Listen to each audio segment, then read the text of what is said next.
poder iniciar nuevamente el día de hoy con otro tema. Vamos a hablar acerca del capítulo número 22 en adelante, lo que Dios nos permita avanzar el día de hoy. Y bueno, pues en el capítulo 22, fíjense que pues Elifaz habla por una última vez.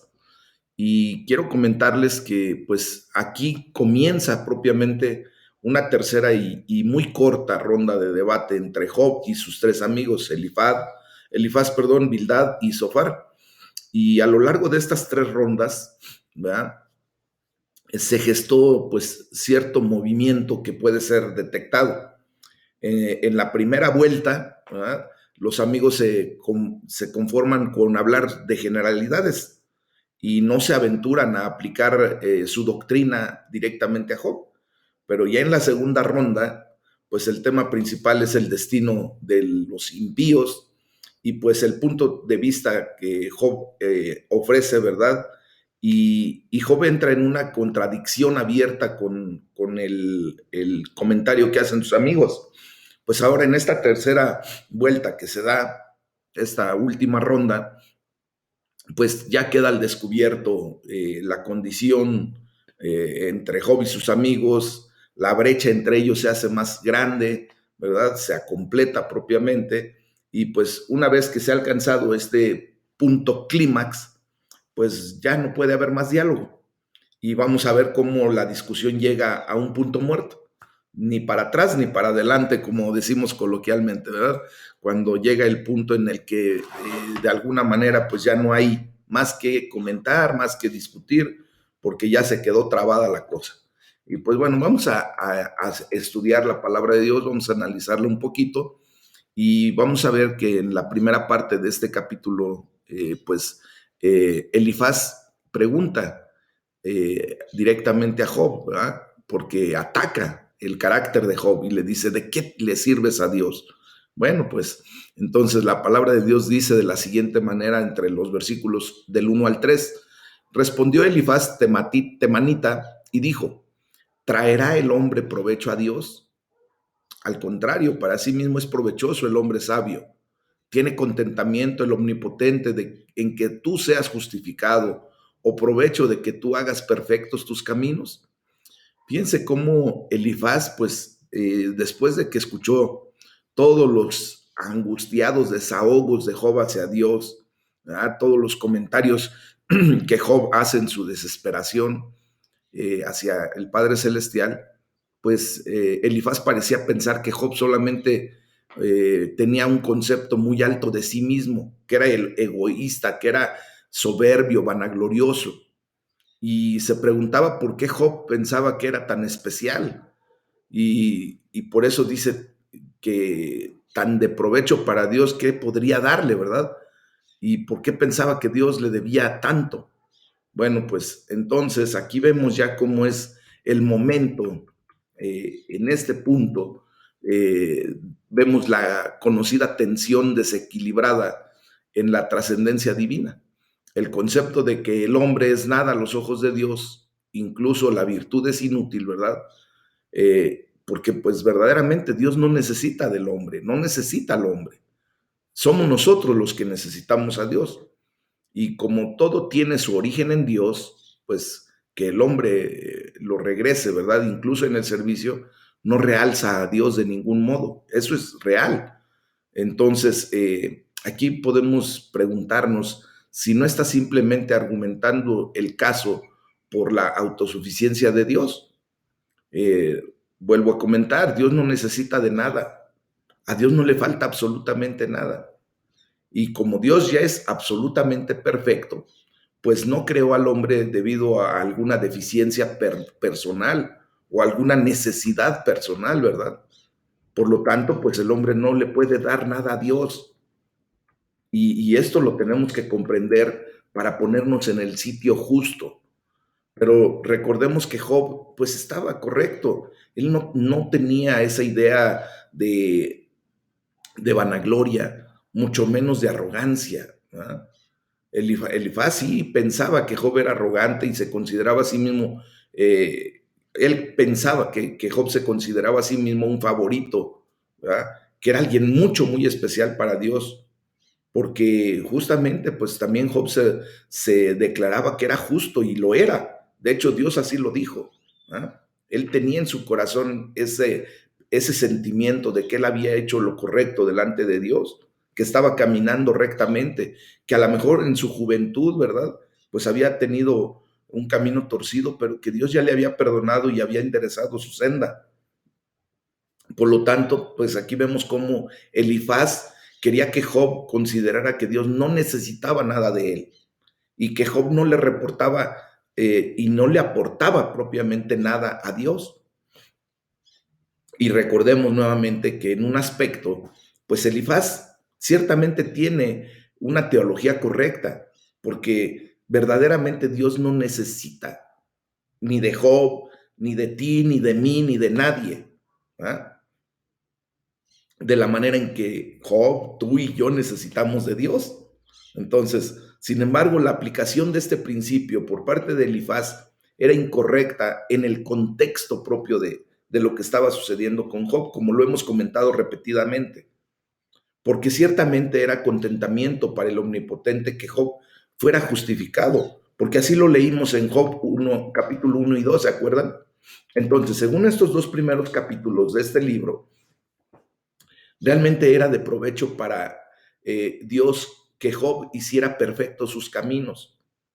¿Y por qué? Pues porque simplemente, ¿verdad? Él quería sentir esa satisfacción. Dios quería sentir satisfacción de ver a uno de sus hijos caminando caminos rectos.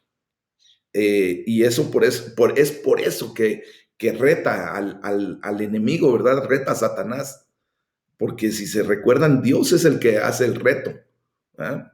Entonces, vemos también cómo anteriormente, como se registra en Job 11, Sofar pues objetó a la queja de Job sobre lo que uno podría llamar las bases para la teología calvinista o la teología reformada, a la cual nosotros atendemos, ¿verdad? Pues ahora aquí Elifaz tomó un argumento sobre líneas muy similares.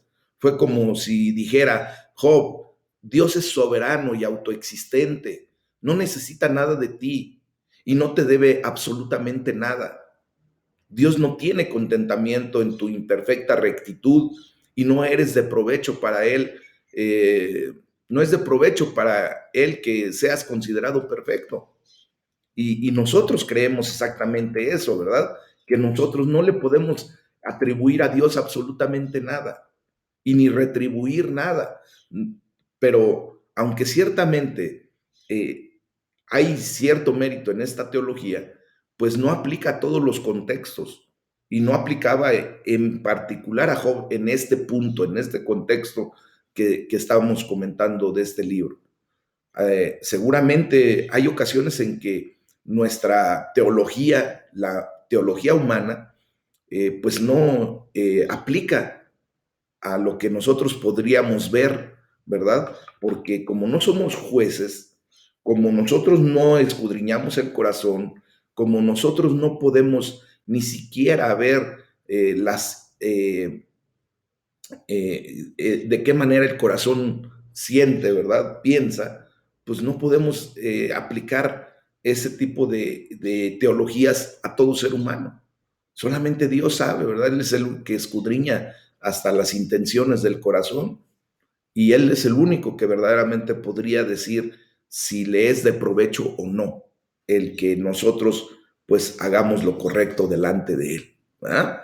Bueno, pues aquí ya del versículo 4 al 11, Elifaz describe la gran impiedad de Job, otra vez la burra al trigo, como decimos. ¿Verdad? Y le hace una pregunta muy particular y le dice, ¿acaso te castiga o viene a juicio contigo a causa de tu piedad?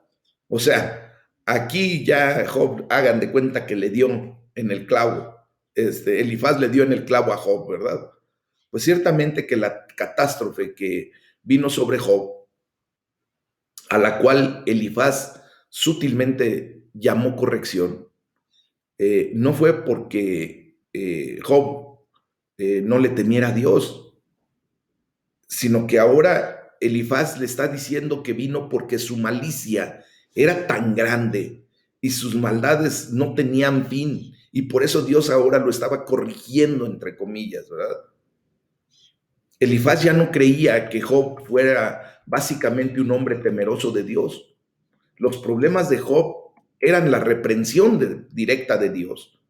Y estas fueron grandes declaraciones de la extensión de su pecado, por lo que Elifaz se sentía libre y hasta tal vez obligado a exponer la posible naturaleza de esos pecados.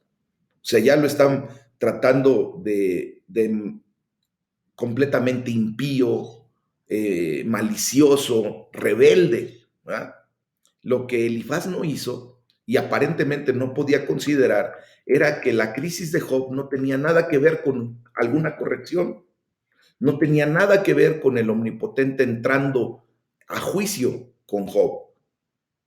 ¿Por qué? Porque como él no podía y no pudo ver el drama celestial que tuvo lugar en los capítulos 1 y 2 de Job, pues Elifaz simplemente no podía concebir otra razón y por eso lo declara abiertamente.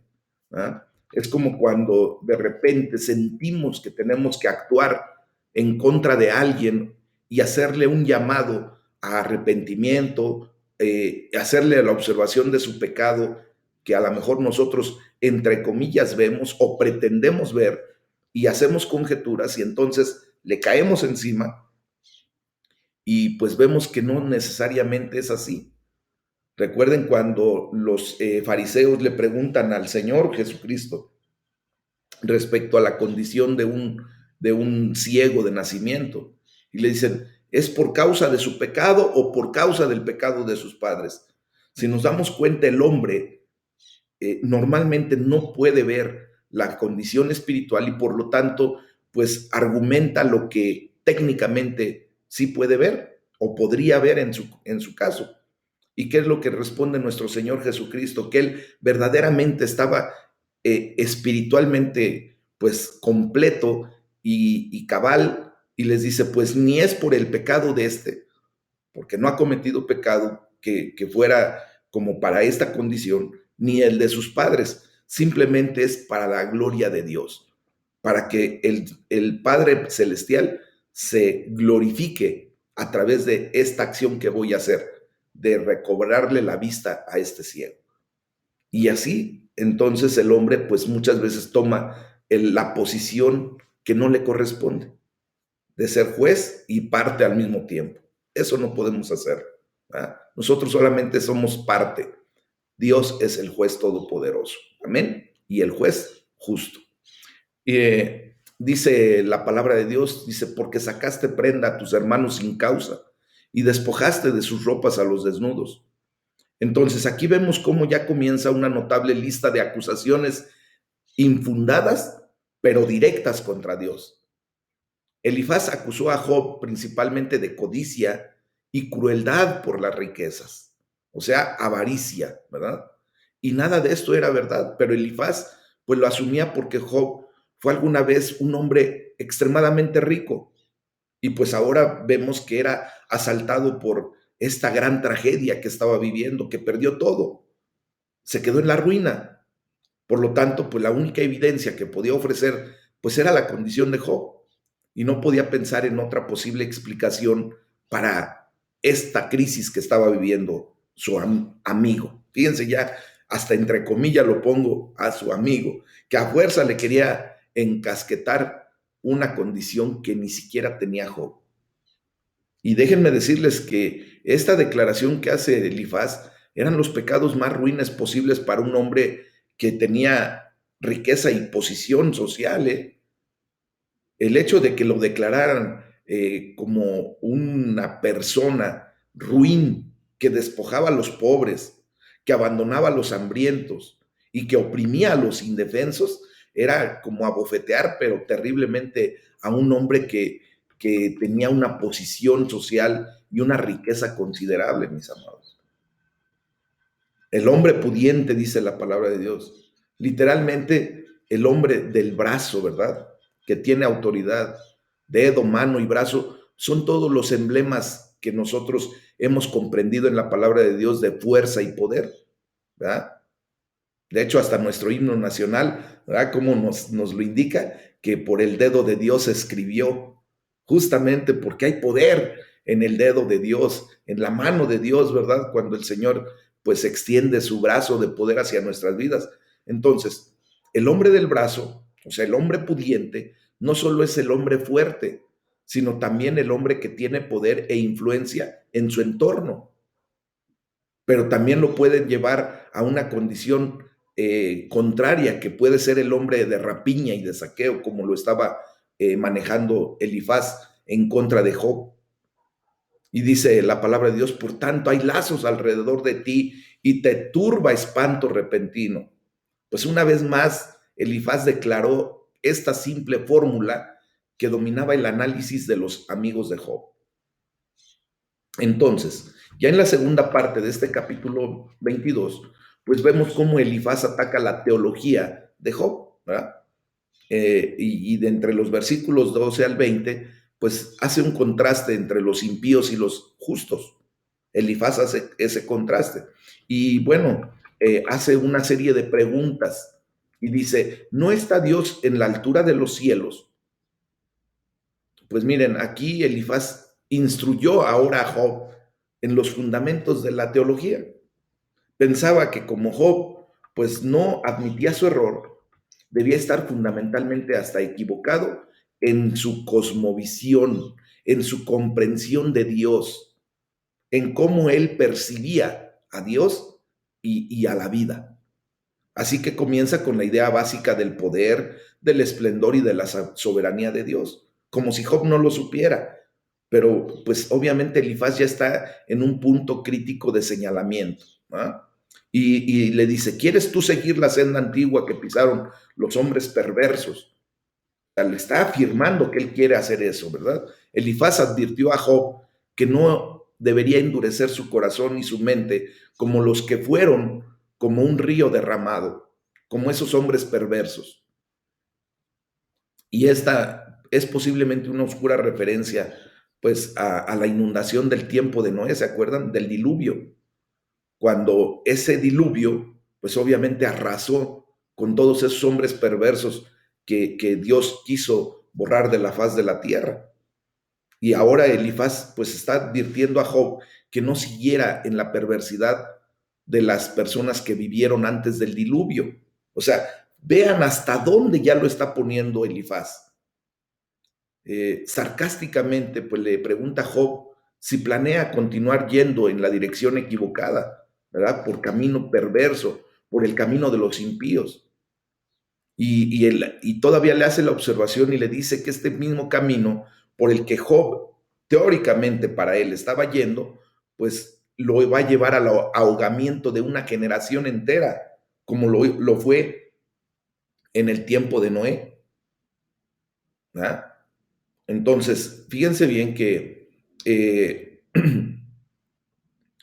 las imágenes comúnmente utilizadas aquí de oscuridad e inundación de agua, pues también son aplicadas a Job, pues estos son los mejores ejemplos del juicio de Dios, aunque entendemos hoy que estos no correspondan a los acontecimientos de los capítulos 1 y 2 del libro de Job, donde nosotros vemos que no es por juicio, sino simplemente porque hubo un drama ahí en el cielo entre Dios y Satanás, y Dios permitió que sucediera esto, porque al final, como ya lo hemos también comentado, al final del libro vamos a ver cómo Dios se glorifica a través de todo lo que sucedió en la vida de Job.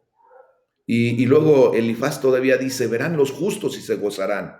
O sea, en contraste con los hombres perversos, que se mencionan previamente, pues ahora los justos se alegrarán por los juicios de Dios. Esta era otra manera de Elifaz de decir que Job era perverso y que no era para nada justo, porque no se regocijaba en los juicios de Dios. Y él sí se consideraba perfecto y justo, porque ahora él se estaba regocijando con lo que le estaba sucediendo a Job. Imagínense nada más. Y bueno, esto nos lleva a los versículos entre el 21 y el 30, donde Elifaz aconseja a Job que se arregle con Dios, ¿verdad? Que se arrepienta y que llegue a un arreglo con Dios. Y le dice, vuelve ahora en amistad con Él y tendrás paz. Bueno, mis amados, este era un gran consejo para Job, asumiendo, entre comillas, otra vez, que el problema era el pecado en la vida de Job. Sin embargo, sabemos, como hemos comentado, de acuerdo a Job 1 y 2, que esta percepción era incorrecta y por lo tanto, pues el consejo era incorrecto. Estas palabras que estamos comentando acerca de vuelve ahora en amistad con Dios y tendrás paz, pues nos introducen a un cuadro de lo más exquisito de las bendiciones consiguientes al regreso de nuestra vida a Dios. O sea, cuando ustedes y yo verdaderamente estamos en pecado o la gente está en pecado y se vuelve a Dios, pues obvio que es una condición de bendición, ¿verdad? Pero esto no encaja en el caso de Job.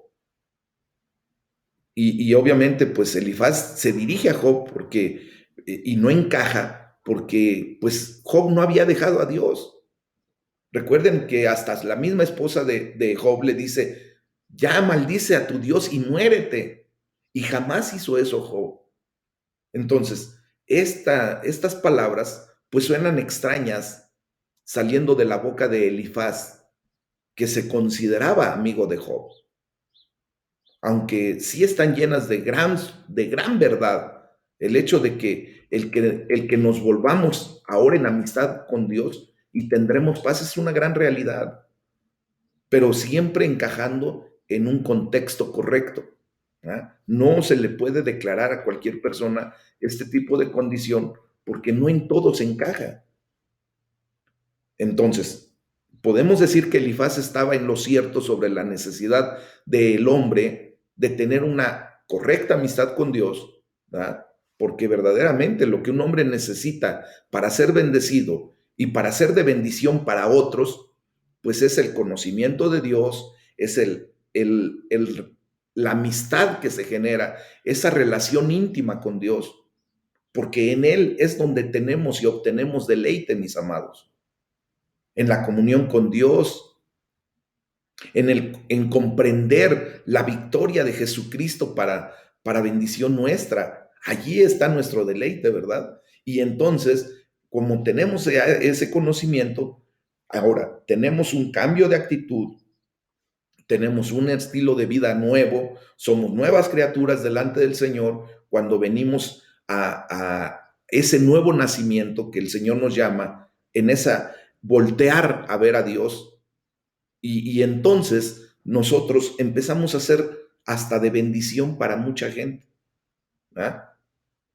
¿Por qué? Porque cuando ustedes y yo somos libres en Cristo Jesús, pues el resultado será que tenemos ahora la capacidad de llevar a los pies de Cristo a otros y que sean libres en el nombre de Jesús otros. O sea, ser de bendición. ¿Ah? Y le dice Elifaz a Job, porque entonces te deleitarás en el omnipotente.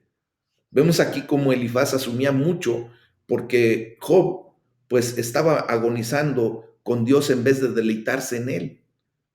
Vemos que Elifaz ve que la agonía de Job con Dios pues era real, aunque ahora ustedes y yo comprendemos que fue un fenómeno temporal.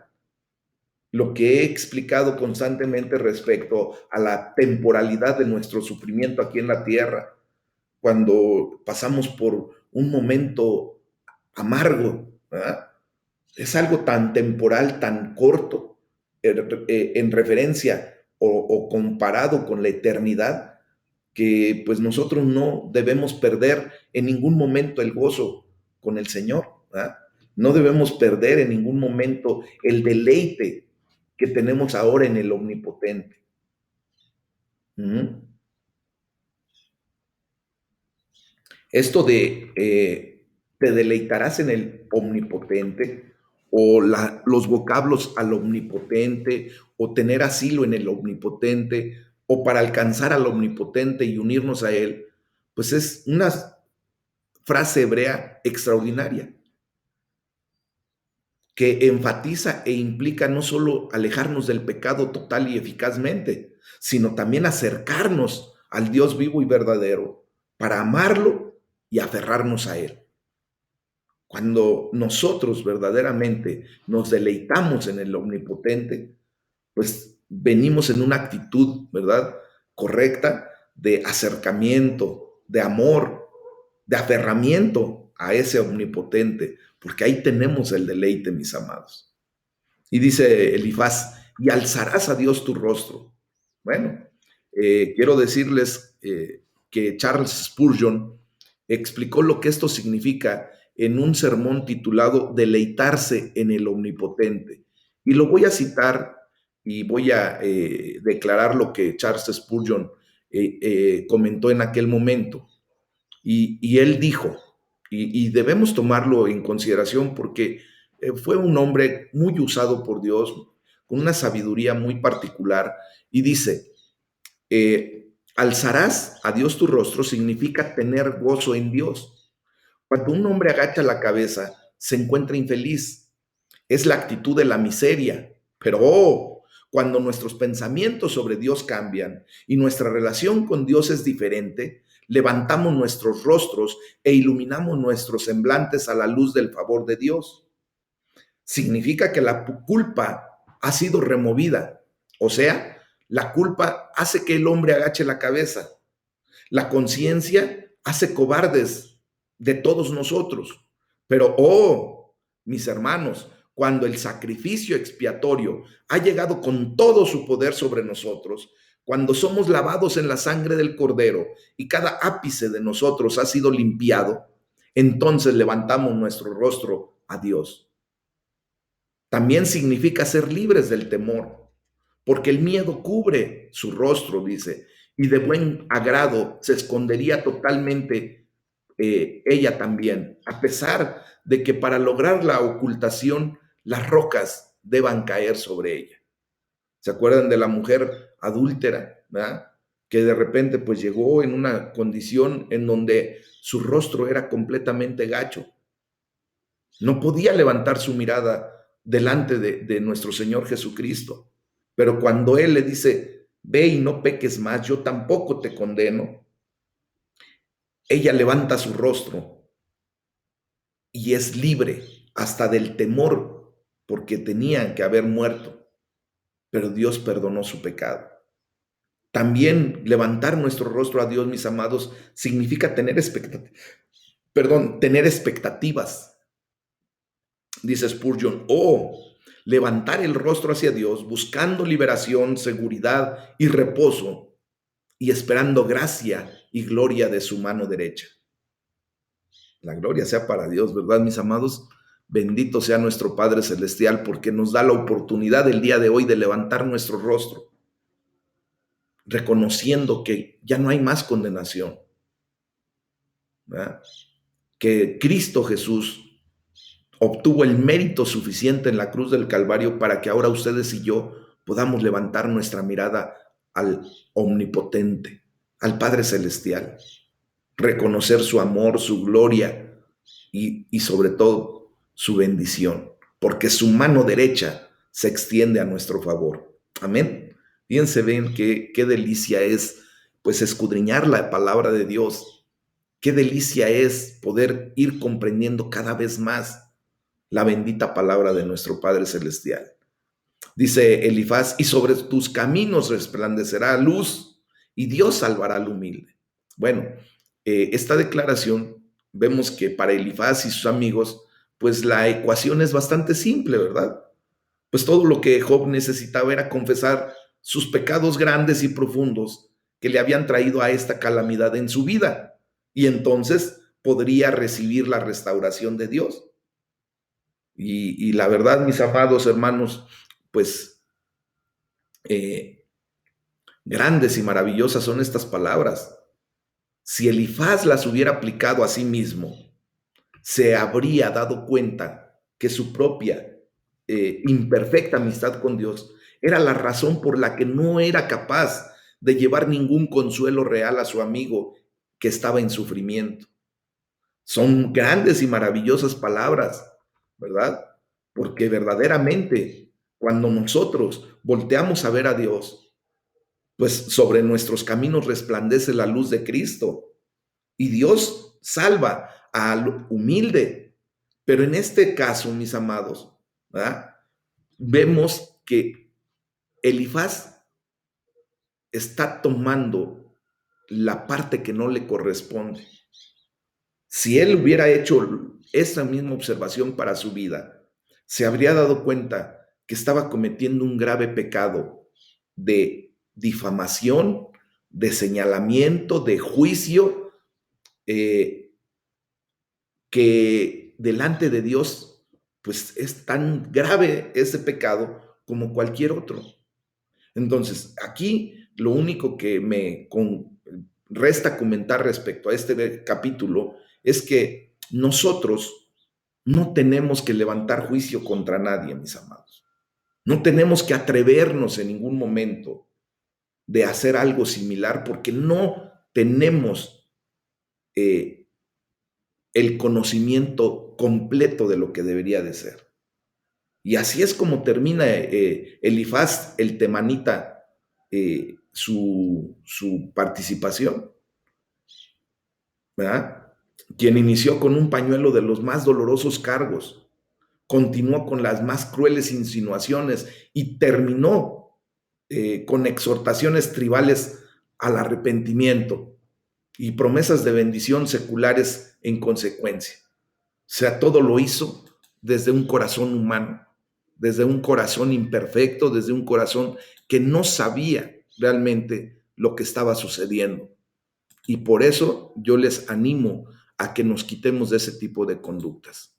Esto nos lleva pues ya al capítulo número 23, mis amados, pues donde se nos muestra en la primera parte de este capítulo cómo Job anhela llevar su caso a Dios. Y entre los versículos del 1 al 7, pues vemos la amarga queja de Job y su incapacidad de tener esa conexión íntima con Dios. Pero es la incapacidad de Job, no la incapacidad de Dios hacia Job. ¿Eh? Y la palabra de Dios dice, respondió Job y dijo, hoy también hablaré con amargura, porque es más grave mi llaga que mi gemido. ¿Quién me diera el saber dónde hallar a Dios? Yo iría hasta su silla.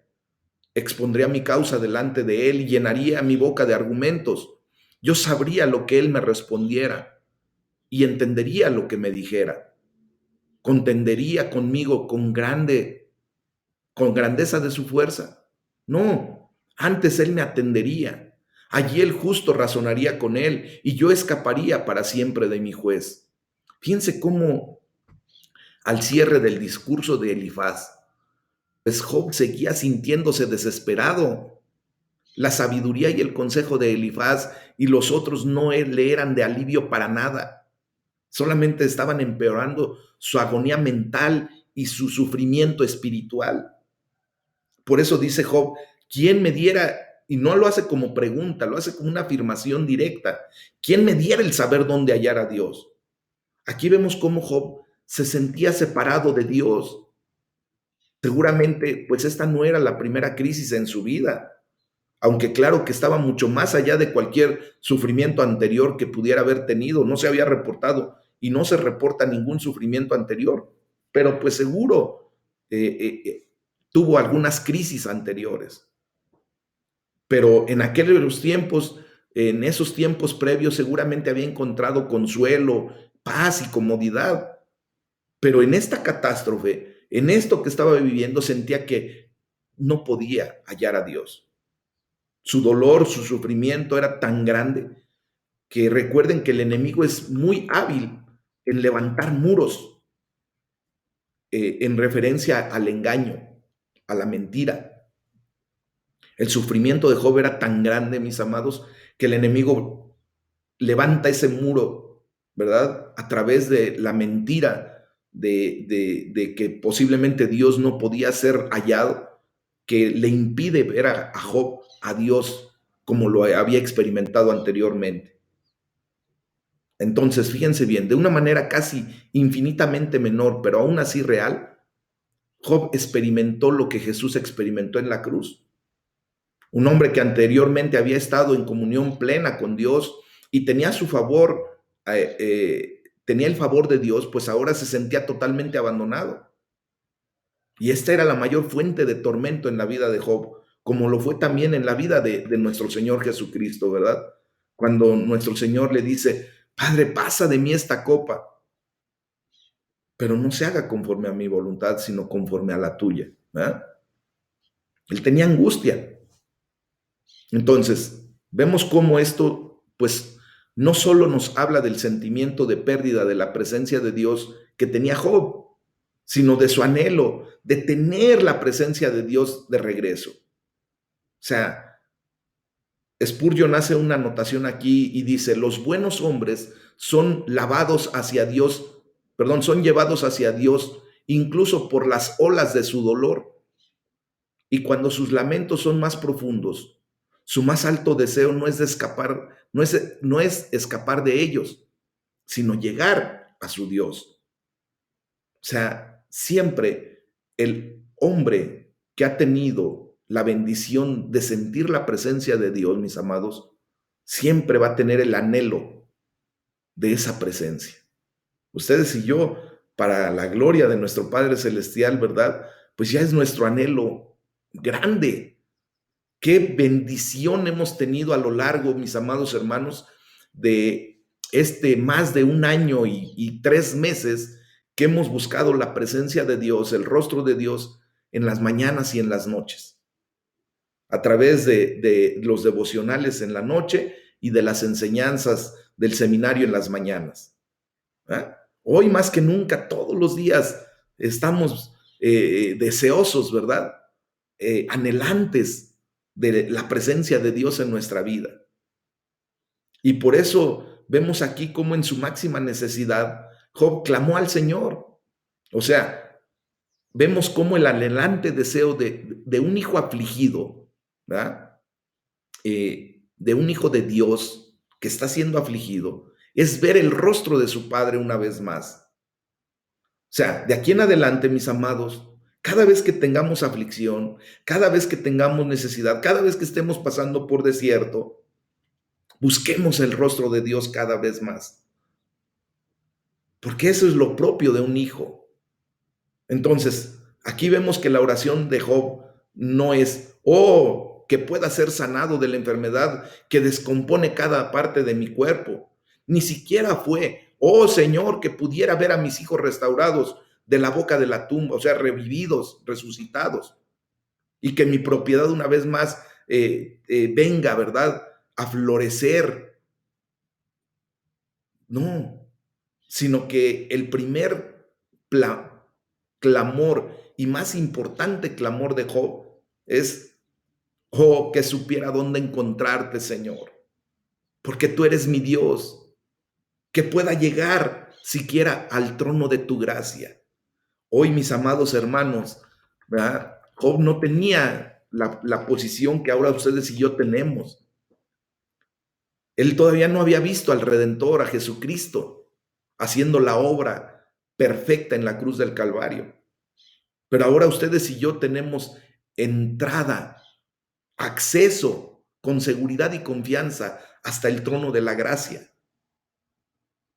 Si bien en el Antiguo Testamento recordemos que no podía cualquier hombre llegar al lugar santísimo, mis amados, solamente el sumo sacerdote que estaba en funciones en ese año podía entrar una sola vez al año y con temor, es más, hasta con miedo de que posiblemente pudiera morir si Dios no encontraba la ritualidad completa, ¿verdad? Hoy ustedes y yo tenemos acceso con seguridad y confianza 24/7, los 365 días del año, y cuando es bisiesto, hasta los 366 días. Podemos tener acceso y lo tenemos con seguridad, con confianza, porque Jesucristo, cuando dijo consumado es, provocó que el velo que nos impedía el paso físicamente a ese lugar se rompiera, se desgarrara de arriba hacia abajo y que se quitara todo estorbo, todo impedimento físico.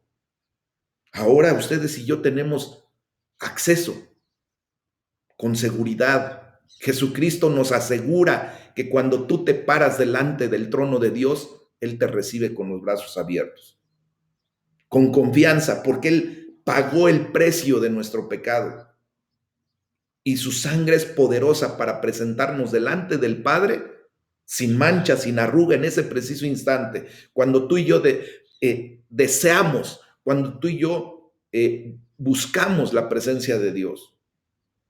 Porque recuerden que sin santidad nadie puede ver al Señor. Pues ahora ustedes y yo lo vemos porque la gracia de nuestro Señor Jesucristo nos recubre y nos presenta santos, sin mancha. Y por eso podemos tener ese acceso al Padre Celestial.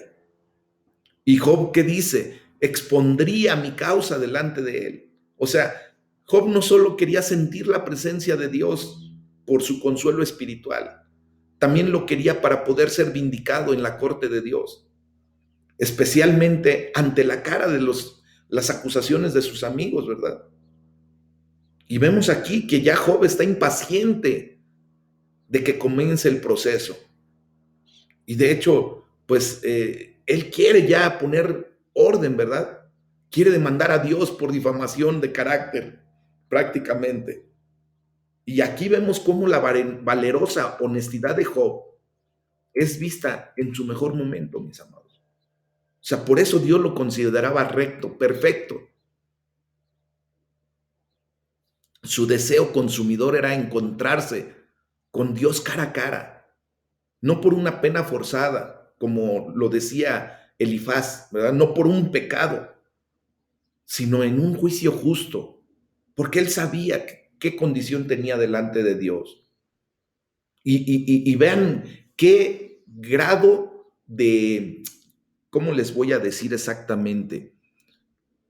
Él tenía una identidad tan férrea, tan correcta delante de Dios, que dice, yo sabría lo que él me respondería y yo escaparía para siempre de mi juez.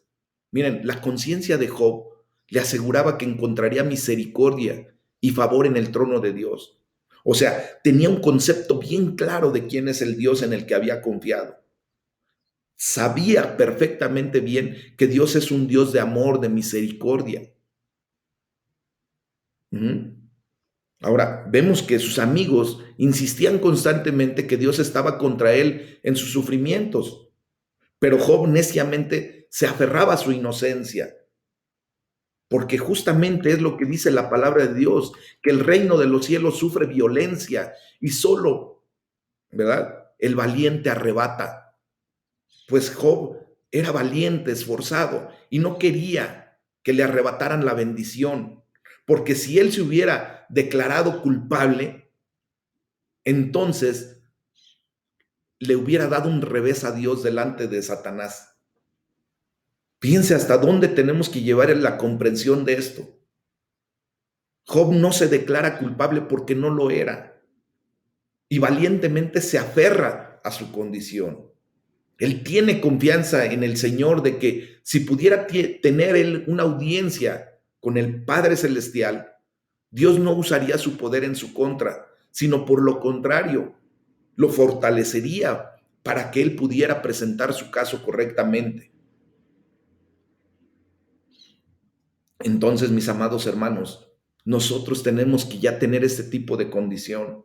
Por algo Dios nos está permitiendo venir a su presencia, estudiar esta bendita palabra, para que también nosotros nos pongamos en el lugar que nos corresponde, que defendamos, ¿verdad?, nuestra posición delante de Dios.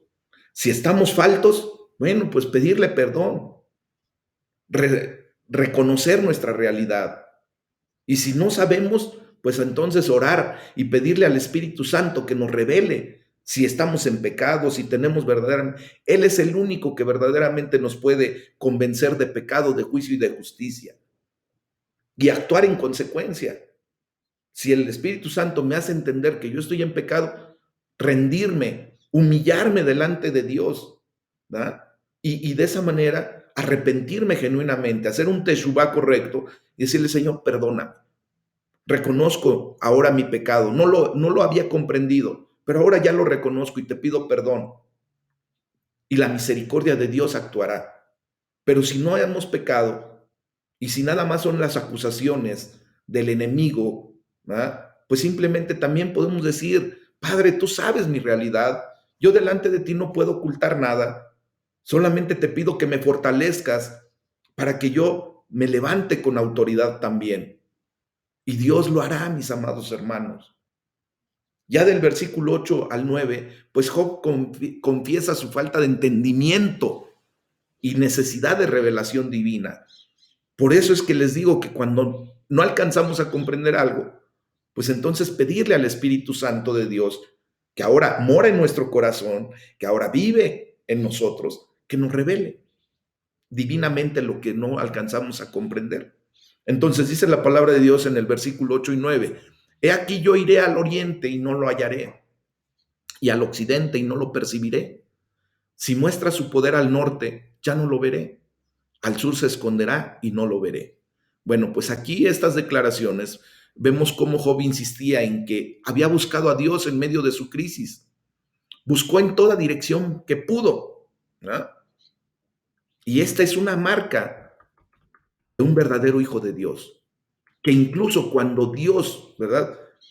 Permite que pase algo adverso, algo en contra de su hijo, aún ese hijo verdadero de Dios busca su presencia, busca la presencia de Dios. ¿Verdad? Entonces, fíjense que Morgan, otro teólogo, escribió un día y dice, un viejo escritor puritano pintorescamente observó al comenzar esto y escribió, Job, tú has ido al norte y al sur, has volteado a la izquierda y has volteado a la derecha, pero ¿por qué no intentas voltear hacia arriba? Mis amados, esta es una enseñanza grande. ¿Cuántas veces en medio de nuestros problemas buscamos el apoyo de las personas? Buscamos en nuestras relaciones horizontales, buscamos a la derecha, a la izquierda, buscamos adelante, atrás, pero en muchas ocasiones se nos olvida buscar hacia arriba. Y es de donde verdaderamente encontramos la respuesta, cuando volteamos a ver a Dios, mis amados. Estos dos versículos, el 8 y el 9 de Job 23, retratan en vívidos colores la angustia y la ansiedad de un alma en busca del favor de Dios. Ningún medio es dejado sin probar, ningún lugar sin explorar para poder encontrar el objeto de su investigación. Esta es una descripción verdadera de la conducta de un penitente genuino. Dice la palabra de Dios ahí, y no lo hallaré, no lo percibiré. Mis amados, no importaba qué tan sincera y diligentemente era la búsqueda de Job, no podía encontrar a Dios. Dios permanecía escondido a través de una barrera que era imposible atravesar. ¿Cuál era esa barrera, mis amados? La barrera del engaño, de la mentira que Satanás pone en nuestras vidas.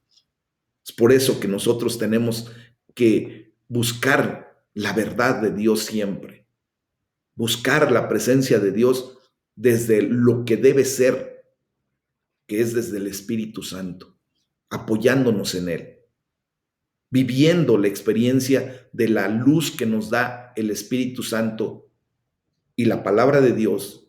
Por eso el Salmo número 119, versículo 105, nos dice, lámpara es a mis pies tu palabra y lumbrera mi camino. Cuando estamos en esa condición, nos encontramos a Juan 14:6, cuando nuestro Señor Jesucristo declara, yo soy el camino y la verdad y la vida, y nadie viene al Padre si no es por mí. Entonces, de la única manera en que podemos hallar a Dios, percibir a Dios, es a través de nuestro Señor Jesucristo, que es la verdad, que destrona, que rompe con toda mentira con todo,